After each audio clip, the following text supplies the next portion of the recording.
I went to graduate school at Indiana University, and I truly think it's one of the best decisions I've ever made because it exposed me to diversity of experiences, great professors, truly some of the best professors in the field.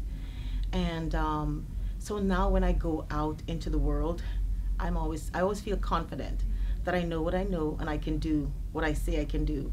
So people like Dr. Melanie Burnham has exposed me to the whole a world of African diaspora, the African diasporic music, specifically the music of the African American music, which affects a lot of the courses I teach today. I learned about music from Africa. I learned about gamelan, just so a diversity of experiences, but also being able to participate in activities like gumboot dancing and playing the marimba and having exposure to mbira and other kinds of music.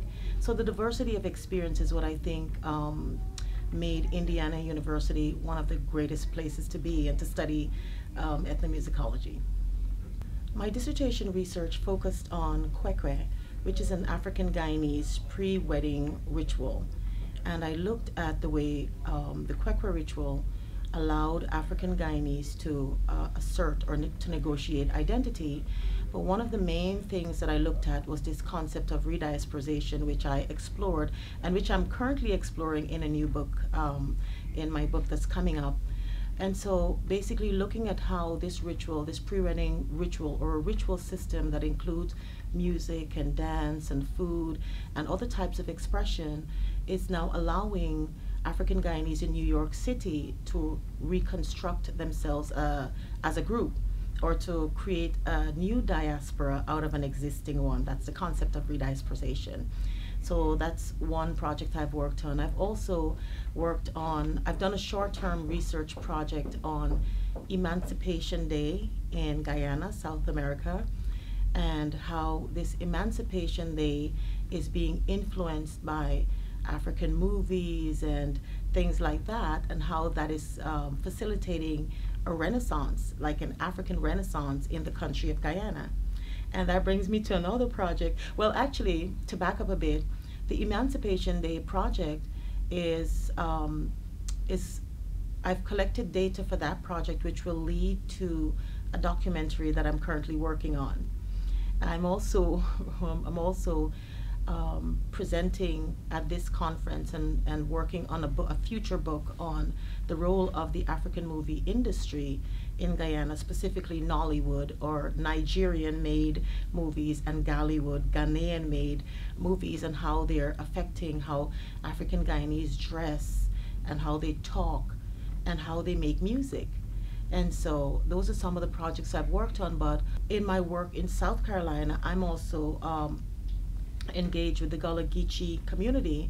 And so then one of the things I'm currently doing is looking at the intersections or the connections between the Gullah Geechee, West Indians or Caribbean, and African practices, and looking at continuities and African continuities and the ways that all of these different practices have not just continued, but how they have changed in order to help the ethnic groups survive and to make sense of their identity.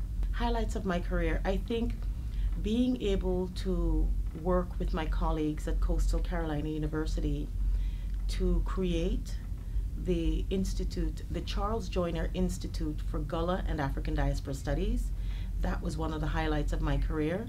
Serving as the assistant director, the first assistant director for the institute, was also a very big part of that highlight. Part of the institute, part of creating that institute was also focusing on courses that will speak to African diaspora studies. And so we also created a minor in African diaspora studies. And so a lot of the courses I teach now sort of fuel this minor, and many of those courses, like one I'm teaching this semester, is Survey of African American Musics. So we look at African American music from the influences from the African continent, like music in everyday life in Africa, and then through slavery all the way up through Jim Crow, to present. So spirituals and and gospel and on and on and on. So the courses I teach speak to that minor, but another part of that institute is also a sort of an international arm, an international branch. So I've had the opportunity to lead study abroad programs to Trinidad and Tobago and to Ghana, to co-lead with my colleagues. And so those are some of the things I'm really excited about. But although this does not directly relate to ethnomusicology, everything I do relates to ethnomusicology. So I've been recently appointed or elected as the minority representative for the executive board of the American Anthropological Association, which I think is great. And I'm so excited about all these things, but getting to infuse music in everything I do. So even though I teach anthropology, I teach sometimes my ethnomusicology courses under the umbrella of anthropology, because it's a way of keeping that balance and staying relevant in the field and understanding what's going on. I believe that ethnomusicology is extremely important because it is a benign way to address a lot of the issues, the problems that we're dealing with in the world today. So a benign way to address caustic issues. That's one of the things I think about. So whether it's politics, whether it's tribalism, whether it's genocide, ethnomusicology is one of the ways for you to address cultural and social issues. So if you can understand people through the music they make, then you can speak to people through the music they make. You can bring about solutions through music. Ethnomusicology is also important because we understand that music is not one thing. But to steal a line from Forrest Gump, music is as music does. And so what it does for you is the most important part. So if you look at different cultures, you may say, well, this is what it's supposed to be. This, no, maybe it can be a source of healing. So music therapy is an important field, a burgeoning field. So whether it's healing or peacemaking or celebration or even language, just to give you a personal example, my father had a stroke and couldn't speak anymore. He couldn't speak proper. He couldn't communicate in any way that's relevant. But he can pick up his harmonica and he can play all of the songs he knew, and that was his way of connecting with us. And he passed in 2017, but he's left that with us. That's one of the things that we have. One of the live or the living examples of his life that we have left. And actually that is how I got involved in ethnomusicology, because my father exposed us to music from a diverse perspective.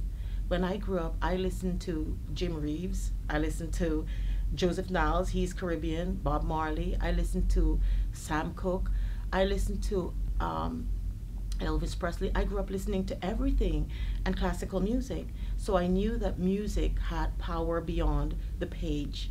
And so when I went to Hunter College and I studied music education there, I knew that music could be more than just making sure you don't have parallel fifths and octaves. And I didn't know about ethnomusicology. I didn't know that you could study music as culture and music in culture, but I took a course with Dr. Barbara Hampton, and the course was Women in World Music or something like, or Women in Music in World Culture, something like that. But it was about women in music. And I was like, this is what I mean. This is how I want to study music.